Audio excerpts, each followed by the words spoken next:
Hey, before we do this video, Anna, you're African American, right?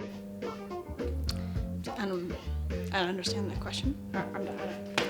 Rachel Dolezal has been the president of the Spokane, Washington chapter of the NAACP since January. She's also chair of the city's Police Oversight Commission and an adjunct professor of Africana Studies at Eastern Washington University. Yesterday, though, an interesting thing happened. Rachel's parents, Larry and Ruth Ann of Troy, Montana, told local media outlets that their daughter is not African American. She's Czech, Swedish, and German. Definitely not African American, as she has been claiming for the last 10 years, which is an insane amount of time. Why is your daughter then pretending to be black? We can't answer that question for her. She has not explained to us why she is doing what she's doing and being dishonest and deceptive with her identity. Her deception went pretty far online. Here is a photo of a man she said was her father. Here she is showing off her natural look on her 36th birthday on Facebook. She even went so far as to use photos of her adopted black sibling Isaiah, claiming he was her son. She also apparently lied on her application for the Police Oversight Commission, saying that she was black, white, and American Indian. Her dad, Larry, told BuzzFeed that Rachel has cut off all communication with them. They said that she doesn't want them in her circle in Spokane because they're Caucasian. Rachel's parents are making all sorts of other claims about the lies she's told as well. She's spoken about abuse she suffered as a child, which they are denying. She also talked about being born in a teepee and hunting with bows and arrows. But I don't know why as a parent you would lie about that. I would be like, yeah, me and my kids went hunting with bows and arrows. Apparently, in the Spokane area, rumors have been circulating about Rachel for years, but all of this came to a head when she supposedly found a package in her P.O. box that contained racist, threatening messages. Postal workers are saying this clearly had to have been put in the box by someone who has a key because there's no timestamp on it. How did she keep this up for 10 years? She's not that good at lying, it seems like.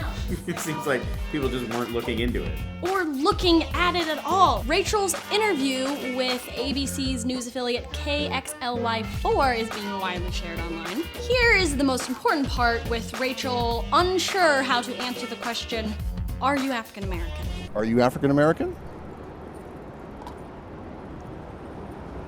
I don't understand the question of, I did tell you that, yes, that's my dad. Are your parents, are they white?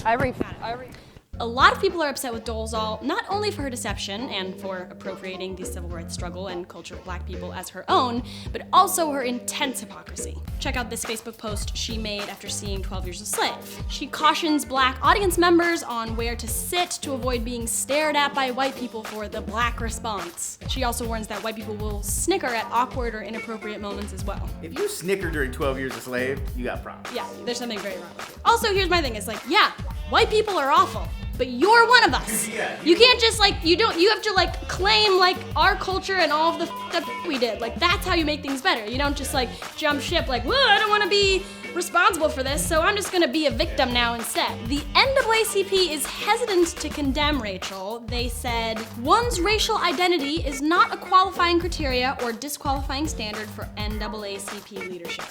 That's the professional one, but I think behind the scenes they're are you kidding us? Yeah, I'm sure behind the scenes they're ugh. This story has been dominating social media ever since last night when it broke. The hashtag Rachel Dolezal is what's being used. Kelly Oxford says, this Rachel Dolezal situation will inspire Tina Fey's next Netflix comedy. Liza Dye says, when you got everybody fooled except old black women. Jesus nice, next black people's meeting expect long lines. Everyone gotta reapply. Tunde Jr. writes, and she would have got away with it too if it wasn't for you meddling kids. Isabella Rosario, can't believe Hollywood already made a movie about Rachel Dolezal. One big debate that's broken out is the idea of being trans-ethnic or transracial. Mia Farrow sums up this pretty well, saying, we accept that a person can identify as transgender.